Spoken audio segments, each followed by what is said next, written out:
আমি একবার এই মুহূর্তে একটা ব্রেকিং নিউজ যেটা হুমায়ুন কবির বলেছেন এবং এটা দর্শকদের দেখা খুব গুরুত্বপূর্ণ। হুমায়ুন কবির বলছেন একদম নির্দিষ্টভাবে হিন্দুরা অলস এবং ভোট মেশিনারি, ভোট নিয়ন্ত্রণ করে মুসলিমরাই।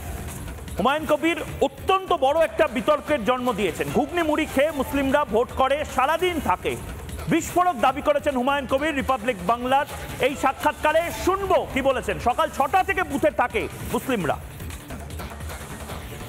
মুসলিম সম্প্রদায়ের মানুষ ভোট মেশিনারিটা কন্ট্রোল করে এবং উৎসবের মেজাজে তারা করে। ওই যে বললাম, ঘুগনি মুড়ি খেয়ে সকাল 6টার মধ্যে বুথে চলে আসে, সারা দিনের মধ্যে তাদেরকে ছাড়া হয় না যে আজকের দিনটা ভাই তোমাদেরকে ঘুগনি মুড়ি খেয়ে ভোটটা করতে হবে। সেটা হিন্দুরা করে না।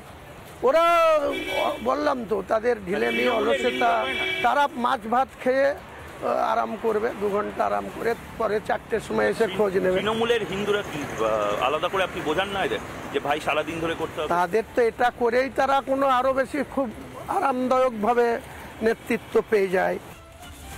সুব্রত মৈত্র এই মুহূর্তে আমাদের সাথে যুক্ত হয়েছেন, বহরমপুরের বিধায়ক সুব্রতবাবু। সুব্রতবাবু, আত্মতুষ্টির কোনো জায়গা নেই। হুমায়ুন কবির যে কথাটা বলছেন, আমার ধারণা হিন্দুত্ববাদী নেতারা তারা বোধহয় সিরিয়াসলি এটা ভাববেন। সত্যি হয়তো আয়না দেখিয়ে দিলেন হুমায়ুন কবির, বিশেষ করে মুর্শিদাবাদ জেলায়। নমস্কার নমস্কার সুব্রতবাবু। একদম ঠিকই কথা। হিন্দুরা কিন্তু ঘুমিয়ে নেই, হিন্দুরাও জেগে উঠেছে। শুধু ডিফারেন্স আর 6% ডিফারেন্স। আগামী দিনে ঠিক যেভাবে মুসলিমরা মুড়ি ঘুগনি খেয়ে বুথে বুথে লাঠি নিয়ে দাঙ্গা করে বেড়ায়, আমরাও কিন্তু তৈরি হচ্ছি। মনে ভাববেন না যে হিন্দুরা ঘুমিয়ে আছে। হিন্দুরা বরাবরই জেগেছিল, জেগে আছে। তবে হ্যাঁ, হুমায়ুনকে ধন্যবাদ, তিনি আমাদের সজাগ করে দিলেন যাতে এই মুর্শিদাবাদ মালদা মুসলিম অধ্যুষিত এলাকায় হিন্দুরাও যাতে আগামী দিনে সজাগ হয়ে তাদের ভোটটা করে। এবং সকাল থেকে চপ মুড়ি খেয়ে আমরাও বুথে বুথে দরকার পড়লে সেই সশস্ত্র অভিযানে আমরাও নামতে রাজি আছি।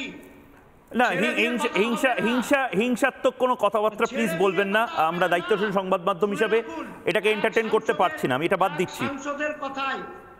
সাংসদের কথায় মাননীয় মুখ্যমন্ত্রী ভোটের 10 থেকে 12 দিন আগে এসে এখানে মুসলিম ইমামদের নিয়ে যে মিটিং করেন এবং এই পরিযায়ী শ্রমিকদেরকে আনার জন্য যেভাবে অর্থ বরাদ্দ হয়, এগুলো আমরা পরপর 2টো ভোটে দেখেছি। না, তার মানে সুব্রতবাবু, হুমায়ুন কবির যেটা বললেন, যেটা নিয়ে অর্জুন সিং অবজেকশন তুললেন, হুমায়ুন কবির যেটা বলছেন তার মানে এটা বাস্তব যে এই পরিমাণ টাকা খরচা করা হয় পরিযায়ী শ্রমিক যারা সংখ্যালঘু সম্প্রদায় তাদের বিভিন্ন রাজ্য থেকে এই রাজ্যে নিয়ে আসার জন্য, ভোট মেশিনারির জন্য।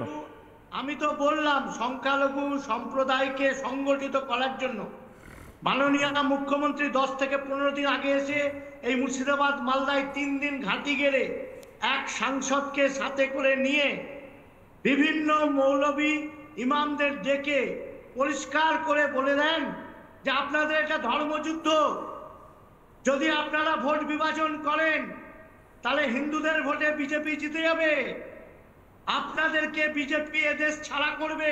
সুতরাং আপনাদের কাছে এটা ধর্মযুদ্ধ এবং এই ধর্মযুদ্ধের বাণী নিয়ে আপনারা মসজিদে মসজিদে মুসলিমদেরকে একত্রিত করুন এবং আমাকে ভোট দেওয়ার জন্য অনুরোধ জানান। আমি সুব্রতদা একটু থামাচ্ছি। সৈকতগিরি, এটা যদি বাস্তব হয়, এটা বিজেপি বহরমপুরের বিধায়ক তার কথা, এটা যদি বাস্তব হয়, আপনারা কোন স্বর্গে বাস করছেন? আপনারা কিসের কার্ল মার্কস, কিসের ফ্রেডরিক এঙ্গেলসের কথা বলছেন, যেখানে গ্রাউন্ড রিয়ালিটি হচ্ছে হিন্দুরা আর 5 বছর পরে হয়তো থাকবেই না।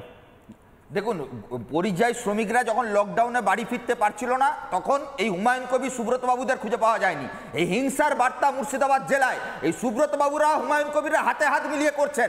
ঠিক যেমন হুমায়ুন কবির হিন্দু বিরোধী কথা বলে, সনাতন বিরোধী কথা বলে, তারপরেই কার্তিক মহারাজের সঙ্গে হাতে হাত মিলিয়ে অনুষ্ঠানে হাসি মুখে ছবি তোলে।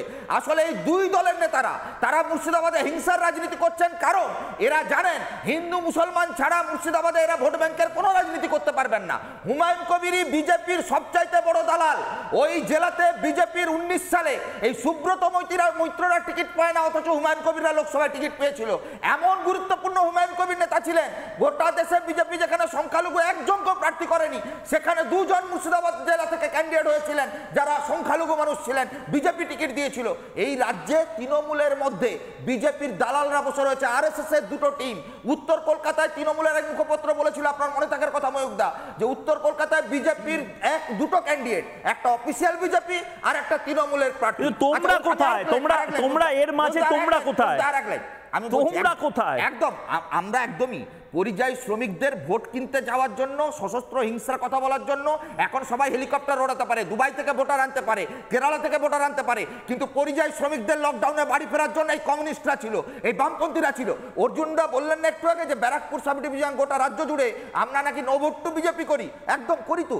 আপনারা তৃণমূল বিজেপি হাতে হাত মিলিয়ে যদি নো ভোট টু লেফট করেন, তাহলে নো ভোট টু বিজেপি আমরা করে কি অন্যায় করেছি? ব্যারাকপুর সাব ডিভিশনে আপনি অর্জুনদা যখন এমএলএ ছিলেন তৃণমূলে, তখন যেদিন মমতা বন্দ্যোপাধ্যায় বলেছিলেন যে গরু দুধ দেয় তার লাথি খেতে রাজি, যখন মমতা বন্দ্যোপাধ্যায় ইমাম ভাতা চালু করেছিলেন, তখন আপনি সনাতনীদের কষ্টের কথা মনে পড়েনি আপনার? যখন ব্যারাকপুর সাব ডিভিশন জুড়ে একের পর এক সংখ্যালঘু মাফিয়া তৈরি হয়েছিল, তখন আপনি তৃণমূলের আজকে সুব্রত মৈত্ররা বহরমপুরে অধীর চৌধুরীকে হারিয়ে বহরমপুর থেকে রয়েছেন, ওনার বক্তব্যটা শুনেনি, তারপরে আমি মণিশঙ্কর দার কাছে যাবো। সুব্রত দা, আপনারাই আসলে দুই ভাই মিলে হাতে হাত ধরে এই ধরনের জিনিস করছেন নাকি? চায়নার পলিটিক্স আর চলছে না। আর উনি বললেন না করোনার সময় তো যা কিছু করা হয়েছে সেন্ট্রাল গভর্নমেন্ট থেকে করা হয়েছে।